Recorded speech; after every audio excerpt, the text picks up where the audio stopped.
Beleza? Então vamos pro, dito aí o que a gente vai falar, vamos pro conteúdo propriamente dito. Aqui começando pela teoria, né? Apesar do desenho não estar com uma resolução muito boa, esse é um conteúdo assim que é só para você ter um conhecimento, para você entender de onde vieram as projeções. Não quero te explicar a fundo e tal, mas quando você faz uma vista, você está pegando essas linhas de projeções que você tem aqui, vou pegar a caneta, né? Essas linhas, elas são perpendiculares ao plano de projeção. O plano de projeção está aqui. É como se você estivesse passando aqueles projetores antigos. Você colocava lá uma foto e batia uma luz. Então, é mais ou menos isso. Como se o observador estivesse olhando daqui e o objeto estivesse tampando essa luz. As linhas de projeção, que são essas linhas aqui, elas são paralelas entre si. Isso é importante. Essa é paralela com essa, que é paralela com essa, que é paralela com essa. E, e essas linhas, no caso das vistas, quando a gente desenha lá as vistas da peça, provavelmente você já teve contato com isso, essas linhas elas são perpendiculares em relação ao plano, elas são ortogonais, né? Então elas são ortogonais ao plano de projeção. No caso da projeção paralela ortogonal, as linhas continuam paralelas entre si e perpendiculares ao plano de projeção. Então é o mesmo caso daqui, só que aí eu já não tenho mais uma peça posicionada dessa forma, né, certinho aqui. Eu tenho uma peça que pode estar angulada, aí você vai ver na perspectiva, em outra perspectiva. A projeção paralela oblíqua é o quê? É quando você não tem mais um ângulo de 90. Então, esse ângulo que você tinha aqui da projetante com o plano de projeção, que você tinha esse ângulo aqui, que era 90, agora ele não é mais 90, você tem uma inclinação. Depois vocês vão ver onde a gente usa essa inclinação. E, por fim, a gente tem a projeção que as linhas, né, as linhas projetantes, elas são concorrentes. Elas não são paralelas. Aqui todas elas são paralelas, tá vendo? Aqui, todas elas são paralelas. Aqui não, aqui o observador fica em pontos. A projeção central de um ponto, de dois pontos, e assim vai. Aí ele vai ver aquele desenho assim, olhando daquele ponto, ele vê o desenho, não é igual uma perspectiva cavaleira, uma perspectiva isométrica. Isso é o quê? Para conhecimento, porque eu vou explicar o que está em prova no próximo. Mas vamos lá. A relação entre as projetantes, que é a relação entre as linhas, no caso das vistas, elas são paralelas. Em relação ao plano de projeção, elas são perpendiculares. Então, aqui, em relação às vistas, paralelas e perpendiculares ao plano de projeção. Relação das projetantes, no caso da projeção paralela ortogonal. Novamente, ó, paralela e ortogonal. Ela é paralela às linhas de si e ortogonal ao plano de projeção. Depois a gente tem paralela ainda, as linhas paralelas, e oblíqua ao plano de projeção. E, por fim, as concorrentes no ponto de vista. Ou seja, em algum ponto elas se encontram, que é esse ponto aqui. Elas se encontram no ponto de vista, que é chamado de projeção central. Desculpa só. Agora aqui, isso aqui cai. Então, a gente chega aí numa perspectiva oblíqua. Se você observar aqui a peça, né, que você vai gerar lá a perspectiva, ela não está alinhada, essa linha que você tem aqui, ela não está fazendo um ângulo de 90 graus com o plano de projeção. Ela está oblíqua, ela está com um ângulo diferente de 90 graus. Então, por isso que você tem uma perspectiva oblíqua. Dentro dessa perspectiva oblíqua, que são essas que são mais distorcidas, você vai ter alguns tipos de perspectiva, que é a gabinete, a cavaleira e a militar. O que quer dizer isso? A gente já falou da questão da projetante, né? Quando você vai desenhar, se vocês lembram lá de perspectiva isométrica, você fazia lá uma linha assim, e outra linha assim, e ela tinha um ângulo de 30 graus aqui e 30 graus aqui. Você ficava lá fazendo aquele jogo de esquadro e fazendo o seu desenho. Nesse caso, você não vai conseguir fazer isso. Nesse caso, você vai ter outros ângulos para você fazer esse desenho. Aqui, né, esses eixos, eles tinham, no caso da perspectiva isométrica, eles tinham 120 graus em relação a um ao outro. Então, a gente tinha aqui um eixo, esses três eixos, né? Aqui tinha 120, aqui 120 e aqui 120. Começando aqui pela perspectiva gabinete, esse eixo já vai mudar. Ao invés de ter 120 em todos, ele vai ter dois eixos com um ângulo de 90 graus entre eles. e entre os outros dois ele vai ter um ângulo de 135. Tá? No final tem que dar 360 aí. O que vai acontecer com isso, com esses eixos? Por esse daqui ter um ângulo de 90 graus com o da largura, a vista frontal, né, a vista que vai ser paralela ao plano de projeção, então a vista que é paralela a esse plano, ela vai ser representada em verdadeira grandeza. O que quer dizer isso? O tamanho que você está vendo ali é realmente o tamanho da peça. Não tem uma distorção. Então, no caso aqui, nesse caso, né, com esses eixos e tal, você vai ter a largura e a altura sem ter uma razão de redução, sem ter uma distorção. Uma razão de distorção, vamos dizer assim. Só o que vai ficar distorcido? O que vai ficar distorcido é a profundidade. Note que o cubo ele vai ter as três arestas iguais. Aqui a aresta está num tamanho, né? Não está distorcido. Aqui, que é dado por essa cota de baixo, ela também está nesse tamanho, não está distorcido. Só que aqui, ó, a profundidade dela está distorcida, ela está menor. E, e esses valores a gente colocou aqui tabelado. Então, para esses três tipos de perspectiva, né, que eu falei, gabinete, cavaleiro e militar, a gente tem um tipo de projeção oblíqua. Quer dizer que essa linha não é perpendicular ao plano de projeção.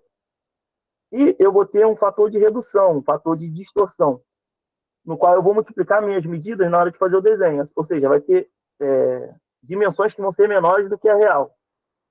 No caso da gabinete, a dimensão que é menor que a real é a profundidade, tá? Que é só essa aqui. Que é você meio que marca só a metade do valor. Se a profundidade fosse 10 milímetros, você ia marcar 5 milímetros. Se fosse 30 milímetros, você ia marcar 15 milímetros para fazer o desenho. Já a cavaleira é diferente. A cavaleira ela não vai ter fator de redução, ela não vai ter distorção. Aí você vai falar assim, pô, mas você falou que o que não tem distorção é a perspectiva isométrica. Calma.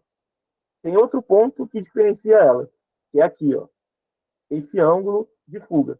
Quando eu falei lá da perspectiva isométrica, a gente fez lá o desenho, né? E a gente falou que o ângulo de fuga, que é esse ângulo que forma aqui, era 30 graus. Na perspectiva isométrica que a gente coloca simplificada, né? Esses valores aqui de distorção vão continuar sendo 1, não tem distorção. Só que o ângulo de fuga é diferente. O ângulo de fuga aí, isso pode ser esses três valores. O mais comum, isso aqui que é importante, ó, você saber o que é mais comum. É o de 45 e a distorção de 1, não tem distorção. Então, se você for observar na perspectiva cavaleira, mais comum, esse ângulo que ela faz aqui, ó, é 45 graus. Ele até dá aqui, né? Se você prolongar esse eixo para cá, que é o mesmo ângulo que tem daqui para cá, vai ser o ângulo que tem daqui para cá. É 45 graus.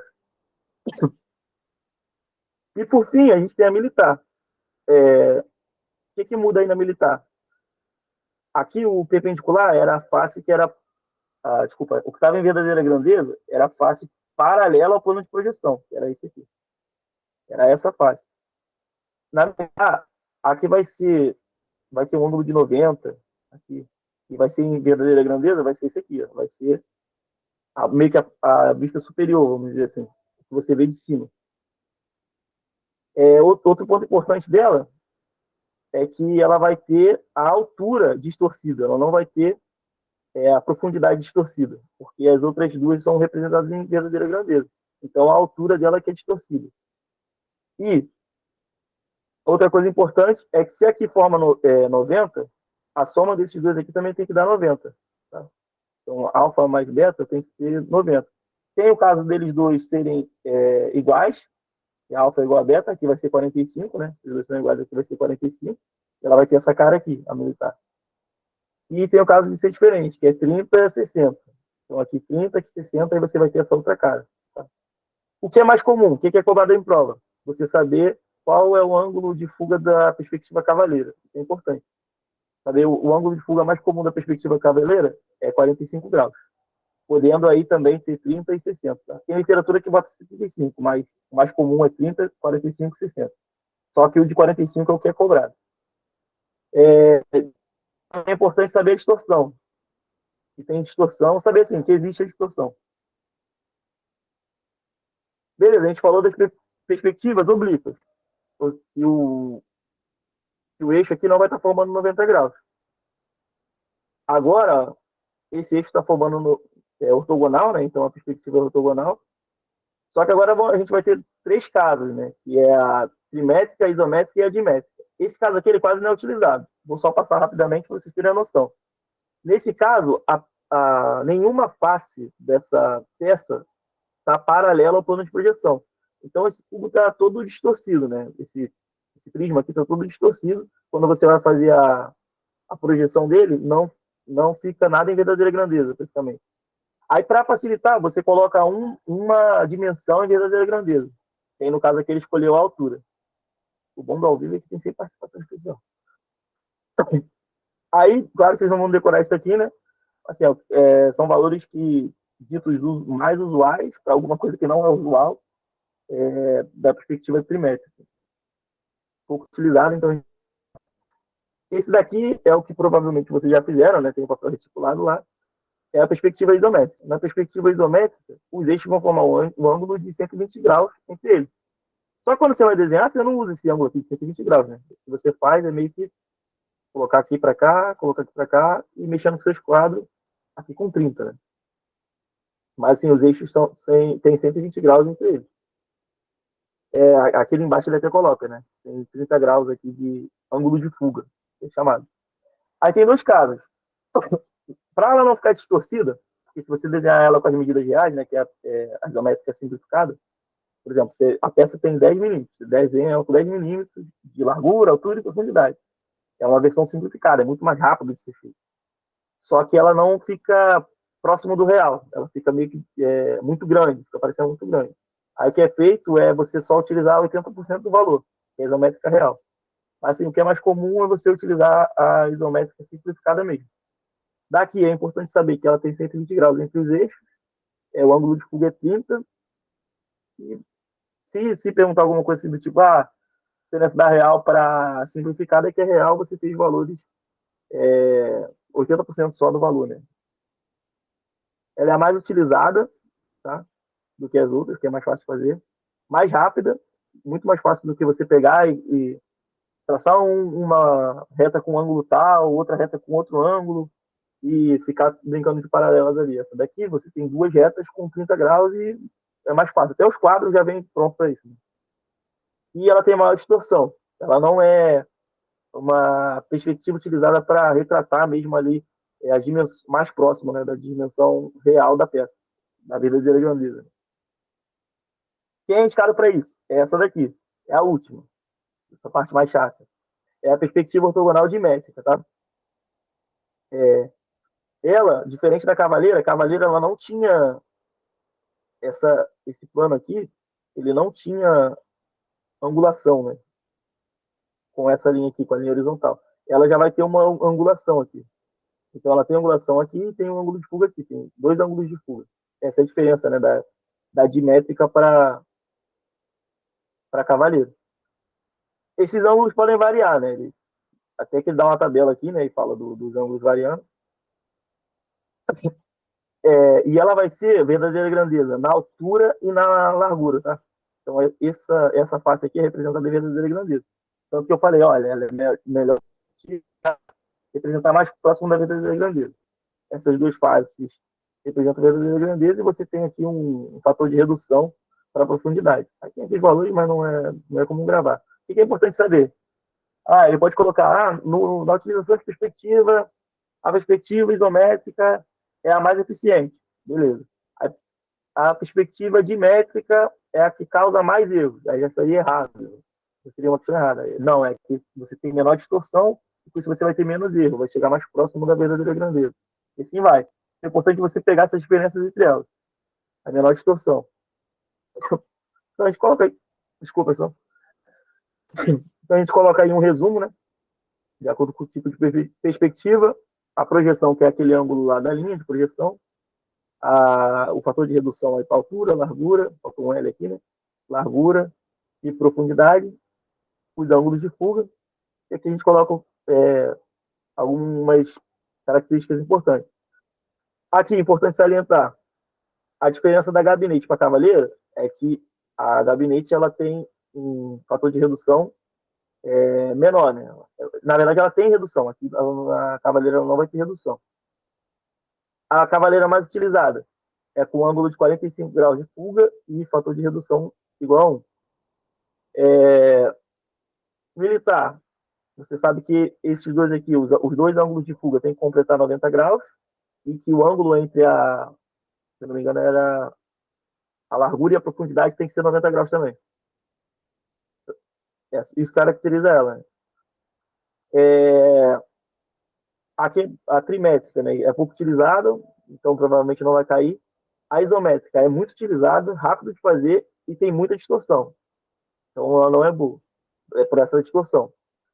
Agora, se você quiser representar em verdadeira grandeza, mais próximo de verdadeira grandeza, você vai usar a dimétrica, que é a menor distorção. Todos vivos, essa parte é mais chata mesmo. Internet funcionando, a chuva não matou ninguém, a luz não caiu.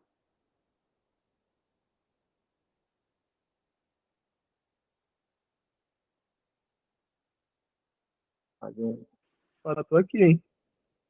ah, é porque é teste de conexão isso aí. Cadê o Santos? Santos tá por aí? Santos, quando tiver assim, tu me dá um alô aí pra. Tô aqui, tô aqui. Beleza? Só porque às vezes a internet cai e a gente continua falando aí, é ruim não. Não, não, tô de olho. Pra mim aqui só teve poucos pontos que a voz deu uma mudada, mas na gravação vai ficar zerada. Próximo. Nessa parte, tá aí tudo tranquilo? Zero dúvidas?